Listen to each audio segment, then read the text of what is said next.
ঝিনুক, শান্ত হও। দিদি, ওদের উকিল মিথ্যে কথা বলছে ওদের। আমি সবটা বুঝতে পারছি ঝিনুক, কিন্তু এবার আমাদের ঠান্ডা মাথায় কাজ করতে হবে। ঠান্ডা মাথায় কি করে থাকবো দিদি? সার্থকদা কত বড় ক্রিমিনাল সেটা তো তুই ভালো করে জানিস। আর সার্থকদার এগেনস্টে যতগুলো কেস ছিল সব খারিজ হয়ে গেছে। কি?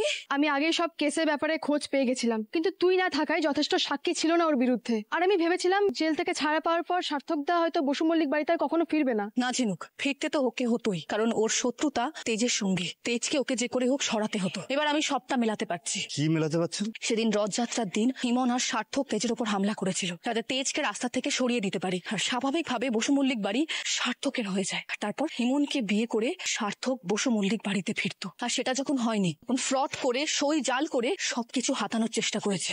এটা বাড়ির কেউ ইনভলভ না থাকলে করা সম্ভব। আচ্ছা, তো ওই হালকা অসুর মশাই আর তার বড় ছেলে? ওরাও বুঝতে পারবে ওরা মস্ত বড় ভুল করছে। ভুল মানুষকে বিশ্বাস করছে ওরা। কিন্তু আপনি এখন কি করবেন? কি করে আটকাবেন সবটা? হাতে তো মাত্র কয়েক ঘন্টা। ঝিনুক, আমি জানি তুই চাইলে সবকিছু করতে পারিস। যে করেই হোক স্টে অর্ডারটা বার করতেই হবে। দিদি, আমি আমার সবটা দিয়ে চেষ্টা করব, কিন্তু সবকিছুর তো একটা টাইম লাইন আছে, তাই না? দেখ, এত তাড়াতাড়ি স্টে অর্ডারটা অ্যারেঞ্জ করা কিন্তু সম্ভব হবে না দিদি। তাহলে কি নিলামটা আটকানো যাবে না? আটকাতে আমাকে হবে প্রীতম বাবু। যদি রুক্মিণী না হয়ে হয়, তাহলে সুধাময়ী হয়ে করতে হবে। সবকিছু আটকানোর জন্য সুধাময়ীর পরিচয় আমাকে ফিরতেই হবে।